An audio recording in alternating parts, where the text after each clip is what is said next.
From Hollywood, it's time now for...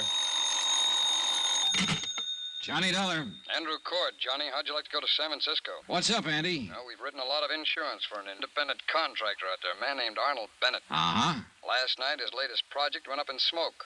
An office building he completed a month ago. How much is the policy worth? There were 5 companies involved. They took it on at $100,000 apiece and turned it over to us.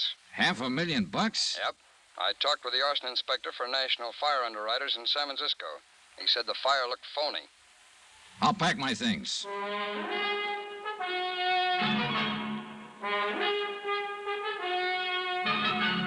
Tonight and every weekday night, Bob Bailey in the transcribed adventures of the man with the action-packed expense account, America's fabulous freelance insurance investigator. Yours truly, Johnny Dollar.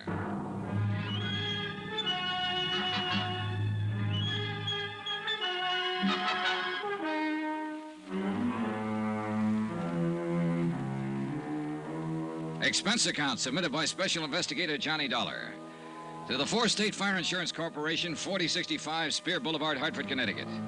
The following is an accounting of expenditures during my investigation of the Bennett matter. Expense account item 1, $15, flowers for my girl. I wasn't able to keep our date. Instead, I met 4-State Fire Investigator Andrew Cord at his office, and we made immediate arrangements to fly to California. Item 2, $25.06, one raincoat. Item 3, $144.15. Air transportation, Hartford, New York, San Francisco. En route, Andrew Cord filled me in on the details concerning Arnold Bennett. Oh, Johnny, as things stand now, Bennett hasn't filed claim yet, although I imagine that'll be coming through pretty fast if I know him. I met him once when he was in New York getting money to finance one of his big subdivisions. Yeah, seems I've heard of him. Oh, he's made time and life a couple of times each. Oh, yeah. When I met him, I said to myself, Andy, look well on this man. He may be the last of his kind. Oh, how's that? Well, Arnold Bennett must be past 60 now. He's been everything in his lifetime. Sailor, soldier, lawyer, financier, bootlegger, gun runner, Lord knows what all. Talked fast, worked hard, and what he couldn't get one way, he got another. All in all, he's done pretty well. It shows all over him. I didn't like him, Johnny. Well, go on. Well, maybe I was just jealous of his aggressiveness, or maybe it's that I've just heard stories of how he ran roughshod over big and little. About this new building of Bennett's that burned down. Yeah. Well, the man in San Francisco is pretty sure the fire was of incendiary origin. Well, can he prove it? Well, that'll be up to him, you and me. 4-State and National Fire Underwriters are going to handle the investigation. Federal, Great Atlantic, and Tri-State Underwriters aren't going to send any men at all. They figure it's best not to clutter things up. Yeah, but proving the fire was incendiary may not be too easy, Andy. Well, we'll see when we get there. There's a standoff motive in the whole thing. We can start with that. What's that? Bennett's in financial trouble, big trouble, taxes, so on. The fire was an out. I see. Well, who's the arson man in San Francisco? Billy Underwood? Oh, good. Bill Underwood's one of the best arson men in the business. Well, it's going to take all of us to get Bennett, Johnny. Now, we'll split it 3 ways. We'll let Underwood handle the fire evidence. You can play front force with Bennett, and I'll comb around in the financial situation. Yeah, well, we sure got our work cut out for us. But listen, Andy, you sound sort of scared of this guy, Bennett. I am, kind of. Why? Nobody's ever beat him. Expense account item 4, $7.50. Incidentals upon arrival in San Francisco. Andy Cord and I checked in at the Fairmont, then went downstairs, rented a car, and drove out to the scene of the fire. Bill Underwood was already there, had been there all day.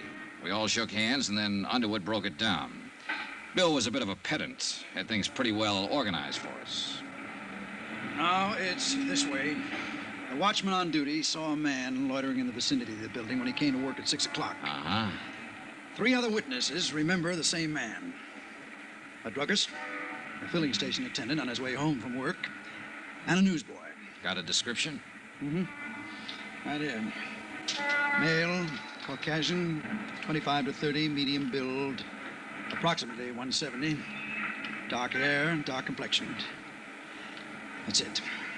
Have you talked to the police yet? Haven't had a chance, Billy. You know they got 8 men on this? Well, with that much of a description, it might make it easier. I sure hope so. So far, the description hasn't fitted anyone in the files yet. The newsboy swears that he saw this man sneak around the side of the building about 6 o'clock. The fire broke out about 6:30. Anybody see him leave? Mm-hmm. The newsboy says he saw him catch a bus on the corner right before the fire broke out. Might help us. But the bus driver on the line wasn't any help. He's pretty busy that time of night. Have you had a chance to go over this yet? Well, we started. I'm working with a fire inspector on it. And as soon as we come across anything, I'll let you know. We can't overlook any possibility on this, Billy. Any. Yeah. I know about Bennett. He's been out here asking me who I am, what I'm doing. He doesn't like it. Oh, he doesn't? Yeah. He learned to swear somewhere along the line. Oh, has he filed claim yet? No, we haven't heard. But it's a professional firing job, I'm sure of it. You're sure? Well, I haven't got what I need in the way of concrete evidence yet, but I'll find it. Somewhere in these ashes. The place burned too well and too fast to be anything but professional. It was drafted. The fire got hot and going before anybody even spotted it. Well, this is a little out of my league, Billy. Tell me more, will you? Well, you see, an amateur will mess it up generally. It'll smoke a lot and somebody will spot it. Now, a bug, a nut, he'll do as good a job as a professional. Oh? But he'll stick around and watch it burn. Stand a good chance of getting caught. He might even call up somebody and tell him how happy he is. But this bird, the one the newsboy saw getting out of here fast, well, he sounds like he knows his business. Mm-hmm. It's business with him. Then it'll be my job to connect him and Bennett somehow. And that's the tough part. Yeah. All I got to do is play around in the ashes. Oh, Johnny. Yeah? Watch your step with Bennett. Sure. He doesn't care about anybody.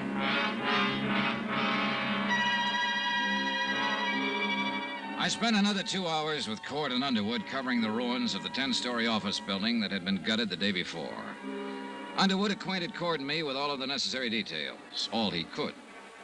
That night, we sat with the 3 witnesses at a special show-up in the Hall of Justice. 60-odd suspects were paraded out. There were no identifications. The next morning, while Cord and Underwood carried on with their part of the investigation, I went out to Arnold Bennett's real estate office near the Presidio. Remember that old saw, how a woman in love is always beautiful? When I walked in, I had no idea Elizabeth Bennett was in love and no idea that she was beautiful. Her sallow face without makeup, framed in a wisp of stringy blonde hair, wasn't flattered by the shapeless black dress and low-heeled shoes she was wearing. Certainly not the going idea of beauty. Now, did her conversation reveal anything to indicate love? Yes, sir. May I help you? Mr. Bennett, please. My name's Dollar. Dollar? D-O-L-L-A-R? He's not expecting me. Your business, Mr. Dollar. Four State Fire Insurance Corporation. It's about the fire that destroyed the office building. Oh, yes. Just a moment, please. Well, what is it, Liz? Mr. Dollar is here, Uncle Arnold. I don't want to see anybody today. I told you that, you idiot. Mr. Dollar's from 4 State. It's about the fire. Oh. Well, send him in. And go out to lunch. Yes, sir. It's all right, Mr. Dollar. Straight ahead. He always like that? He's nice today. Thanks, Elizabeth. That's your name, isn't it? Yes. I'm Elizabeth Bennett. Go straight ahead. Dollar? That's right. Mr. Bennett? Come in, come in. I'm not going to ask you to sit down. I know why you're here. You have insurance investigator written all over your face. Well, in that case, we can get right down to the business at hand. What caused the fire? I don't know yet. It was deliberate. What? Somebody started that fire, that's what. And I know who. Get him and you'll save yourself some work. Tony Midas. Tony Midas? Who's that? The crackpot that set fire to my building. He's out of prison now, and he swore he'd get me. Well, now, look, maybe you'd better tell me just who he is and why he'd want to get you. Tony Midas worked for me once. I caught him stealing money, and I prosecuted him. He was sent to prison for 5 years, and he's the one you want. You seem pretty certain of that. Of course I'm certain of it. I know what enemies I have, what friends. Don't tell me I'm going to have to pussyfoot around with someone like you and get any place in this whole affair. Well, there are some witnesses who got a look at the man who started the fire, or at least it's a good bet he's the one we're after. So tell me, what does this Tony Midas look like? I don't remember. I hardly ever remember faces. But you remembered his threat. You bet your last nickel I remember his threat. And he's the kind of screwy punk to carry it out. Last week there was a small story in the newspaper that he was being released from prison. Well, then we'll certainly look him up and have a talk with him. That's very good of you, I'm sure. Oh, now, look, this can be a very difficult thing all the way around, or we can all cooperate, Mr. Bennett. I'll cooperate. I know why you're in town. I know who you came with. I met that glorified fire inspector yesterday. Underwood, you people don't fool me, and I'm not trying to fool you. Get Tony Midas, and you've got your man. Did you tell the police about Midas? No, I was waiting for some bird like you to walk in here with your high-handed attitude. Now I've told you, now you can get out and get busy looking for him.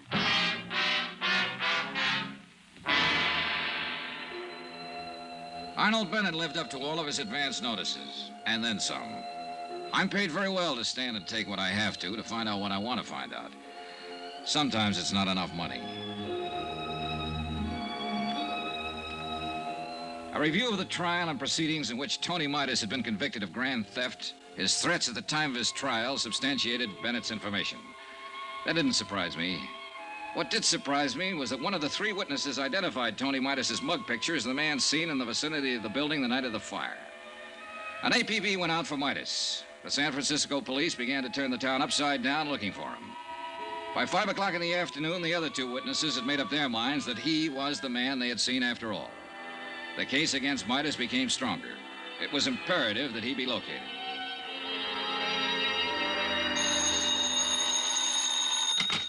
Johnny Dollar.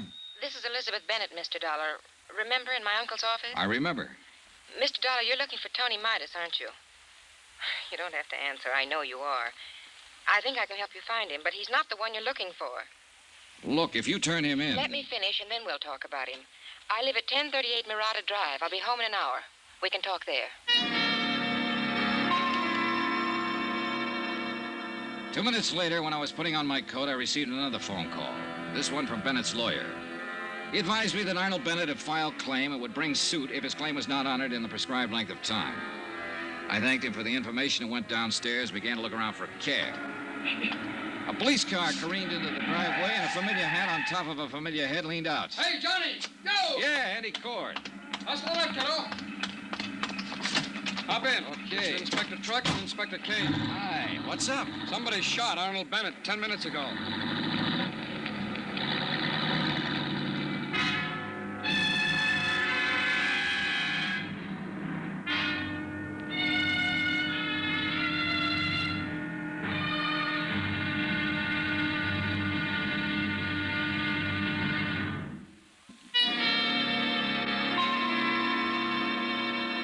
Arnold Bennett was removed to the hospital where he was given a 50-50 chance of recovering from a .38 slug that had entered his chest.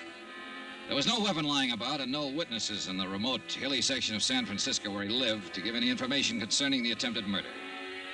The police were more anxious than ever to find Tony Midas, the man Bennett had put the finger on earlier.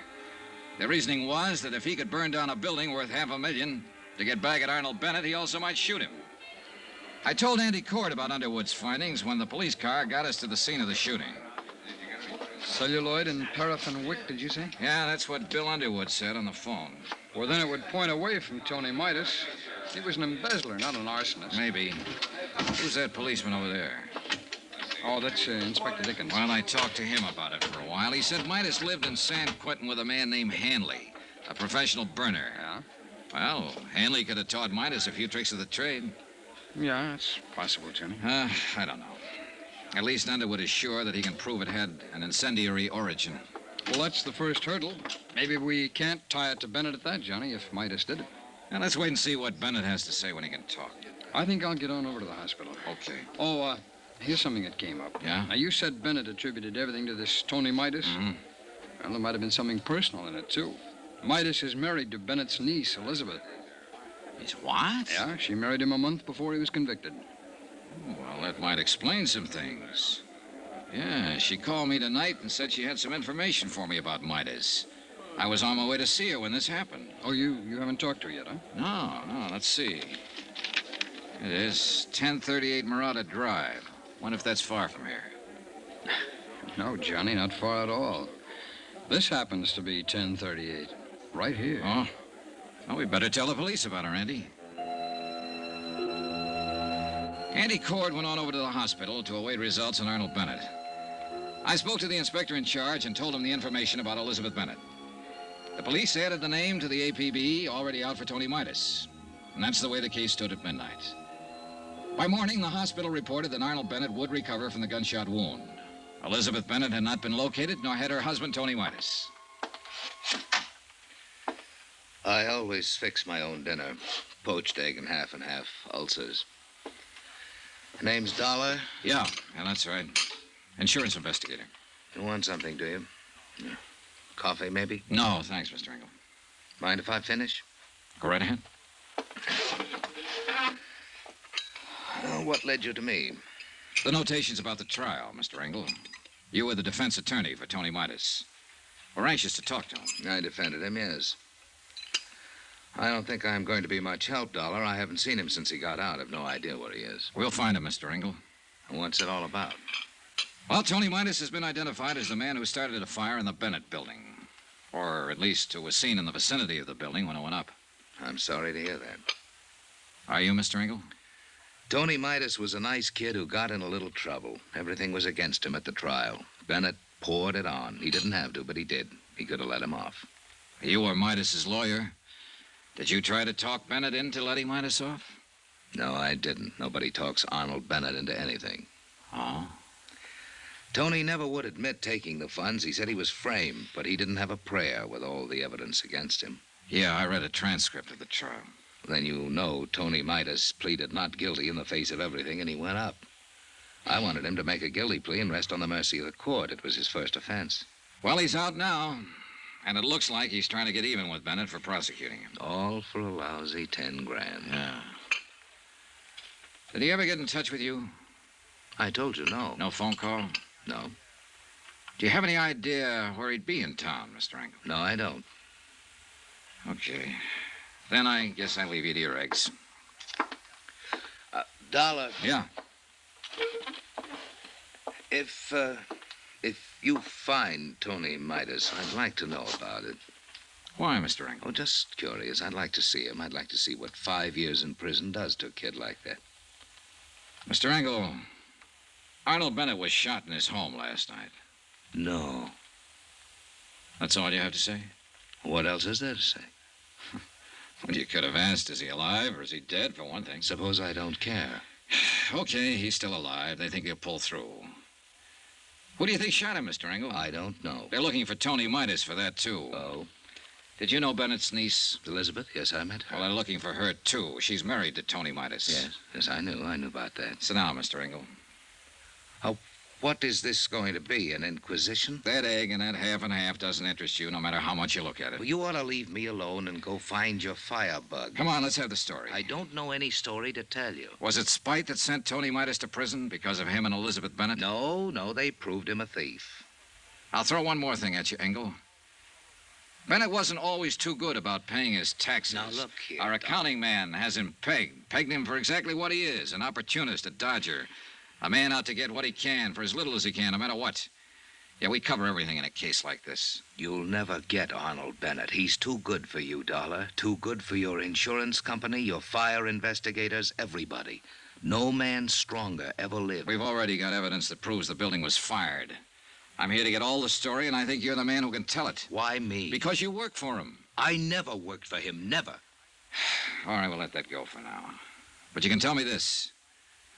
Was Tony Midas the kind of man who'd start that fire? You can tell me if he really was an embezzler.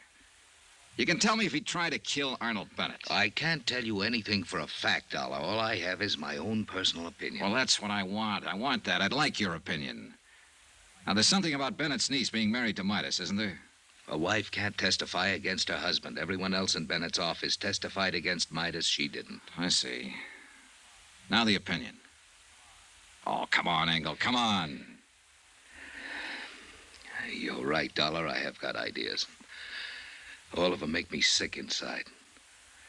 Tony Midas stood there and told me he was innocent. He said it 1,000,000 times if he said it once. He said he thought Bennett was framing him. To cover up for income tax shortages? It's just surmise, but it fits. Midas was a green kid hired into the company by Bennett. He might have been hired to be framed on a phony embezzling charge that'd give Bennett a good excuse on his taxes for a while.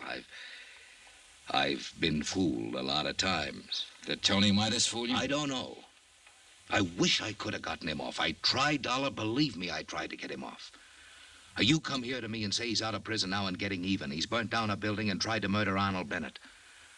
Tony was a nice boy, Dollar. But now his whole life's gone, and for what? I hope you don't find him or her. I hope they go far away and stay away and don't have to talk to anybody ever. They deserve that. I hope nobody ever finds him. But we did find Tony Midas. He was right under our noses all the time. When I got back to the hotel, there was a message for me to get down to the county hospital. Cord was waiting for me there. They took us downstairs, and then we were both standing in a room looking at Tony Midas before they took him across the hall to the morgue. It's a funny thing, Johnny. There's been an alarm out on this guy for 36 hours. Everybody's been looking everywhere for him, and he turns up right here. Only he's dead. Yeah. What killed him? TB. He had it awful bad up in San Quentin. It's in the sick ward his last 2 years. When his time was up last week, he made them release him. But he wound up here and died in this hospital. It's rough. He's just a kid. Yeah.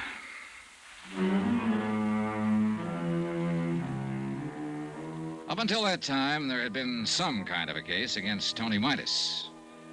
But obviously, since he had been dead almost 2 days, it was impossible to connect him with the attempt on Arnold Bennett's life and the firing of the building. So we were right back where we started from, trying to make a case against Arnold Bennett, who still lay in his hospital room and refused to talk to anybody who came near him. All right, Johnny, now what? Bennett's going to be hard. We'll have to work around him. His niece is the best opening I can think of. But where is she? Police haven't located her yet, huh? Not a trace. Andy, she had some information for me when she called last night. I still want to get it if I... Hi. Hello, Bill. We got a break. George Foley's in town. Who's that? Best celluloid and wick man in the country. If you happen to want a building burnt down. One of the policemen at the hospital spotted him in the lobby trying to see Arnold Bennett. That'd tie it, Johnny. Where is he now? They followed him to an address on Baringo Street. They aren't going to move in until we decide something. 12 minutes later, Andy Cord, Bill Underwood, and I were standing in front of a decrepit-looking boarding house on Baringo Street talking to the 3 policemen from the San Francisco Police Department. Dollar? Underwood? Hi. Hey, what's the story, officer? Well, the way we see it, Foley's still trying to get part of his money for burning the building. He took a chance coming to the hospital tonight to see Bennett. No kidding. He'll probably make another try. You boys have more at stake here than anybody. If you want to talk to him, try to make a deal with him to turn on Bennett. Now's the time. Now, what do you say, Johnny? Now, wait a minute. We aren't sure of anything about him. Well, he fills the bill, Johnny. Paraffin and wick jobs are few and far between.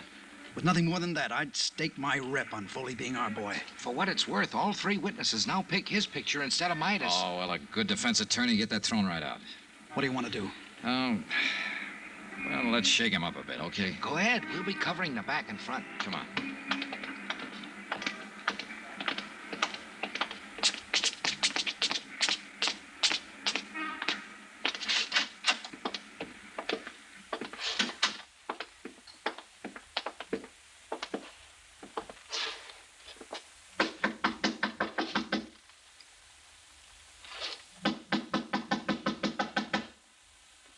We know he's in there, Johnny. Let's bust it in. No, wait.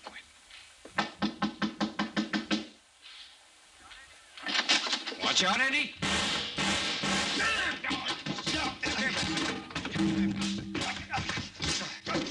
All right. That's enough.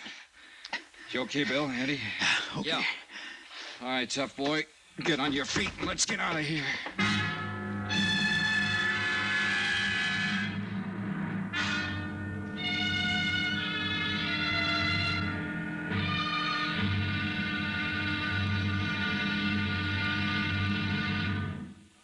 Now, here's our star to tell you about tomorrow's intriguing episode of this week's story. Tomorrow, we have an arsonist right in the palm of our hands with very surprising results.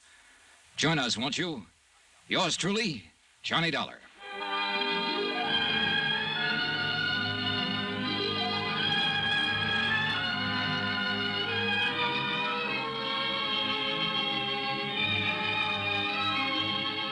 Yours truly, Johnny Dollar, starring Bob Bailey, is transcribed in Hollywood. Written by John Dawson. It is produced and directed by Jack Johnstone. Be sure to join us tomorrow night, same time and station, for the next exciting episode of Yours truly, Johnny Dollar. This is Roy Rowan speaking.